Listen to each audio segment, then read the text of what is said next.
So don't say I'd ever take you places. We are in Cape Town. We are next to the Cape Town Stadium, and we're about to do a lap of the proposed Formula E racetrack, assuming Formula E comes to Cape Town in February, well, early next year, 2023. It was supposed to be in Cape Town this year, actually would have just taken place, but it was delayed for various reasons. And this is what the track layout will look like. This is the start finish line, will be next to the old Greenpoint Athletic Stadium, where I once narrowly lost in a 400 meters final. How narrow was it? Narrow was quite a finish. What could have been, eh?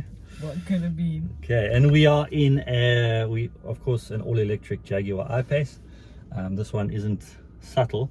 This was branded to be involved in this year's Formula E event, so it's still got its branding on it, so we'll be seen. So start finish line, red light, green light. So the guys will race away from the stadium and towards Signal Hill. I think they could probably, I mean, they're going to start doing it in April now. They're going to resurface. I would think this has to be tarmac and not brick paving as it stands. And I would think they're going to need to do away with speed bumps, which isn't really Formula E, that's more rallycross. Are the cars going to look like Formula One cars? Yeah, the cars look like Formula One. I actually think they look better than Formula One cars. They're a little bit more compact. I gather they're quite nice to drive, especially around a street circuit. And obviously they're all electric, so no emissions. And that's the beauty of Formula E, is that it can run, because it's got no emissions and it's not, there's no noise associated to it. None of these guys are going to complain as they would if Formula One ever came here. So, but the problem is, a lot of people are complaining about about having no noise. They say the one thing about Formula One is they love the sound of the cars. Yeah, look, I mean, it is a big factor in all electric cars, is where's the sound. But isn't there a car that you can press a button and it does make a sound? In the Porsche, but is it not the same? It's not the same. So look, they're going to come up to the big traffic circle in Greenpoint, and like most Cape Townians, treat it incorrectly. So they'll probably go from outside, inside, past the 24-hour McDonald's. So maybe there's a few stragglers there that'll catch a free glimpse of a Formula E car.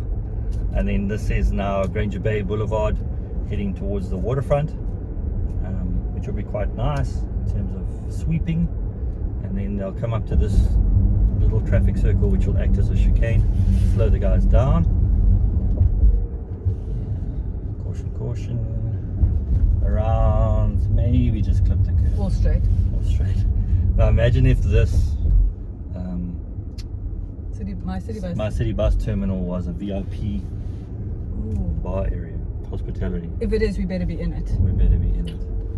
So they come towards the waterfront. I'll take the racing line, and they will turn left and boot it onto Beach Road, which will be quite nice. You've got the stadium on the left, you've got Granger Bay on your right, and the guys will get some serious speed up here. So I don't know what, between 250 300 kilometers an hour. Wow. Which should be quite spectacular. All the racetracks around Formula E are all between 2.5 kilometers and 3 kilometers long, and that allows the cars, they're obviously fully charged before the race.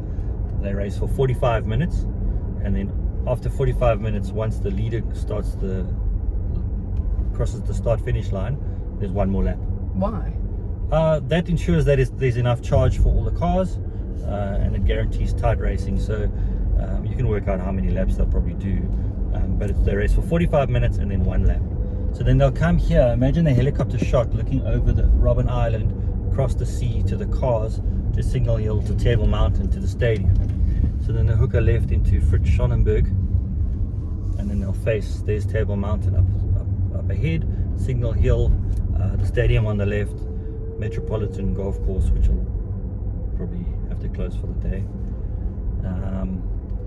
There's some runners. Hotties. Oh, there's some hotties. I'm not sure how hot that is, maybe it's a bit Tupperware maybe. Babe. So this will have to be tarred, which isn't a deal breaker, I wouldn't have thought. And then a little bit of a left there, and this will be the last corner before the start finish line again, so maybe some last minute overtaking. And here I gather they're going to have to filter left. They're going to have to do something here, because obviously there's a yump here which doesn't quite suit Formula E. And then flat out to the start finish line again. And the pit area, the cars don't pit during the race, but the pit area will be to the left of the stadium here, and that'll be open to fans, and they'll have a big Formula E festival linked to the event. So the whole point of Formula E is around sustainability and educating people around obviously looking after the environment a bit better. So I think it'll be a pretty cool event. But if they don't pit, then they never change tires. They change tires before the race, before each race, and then they charge the batteries up.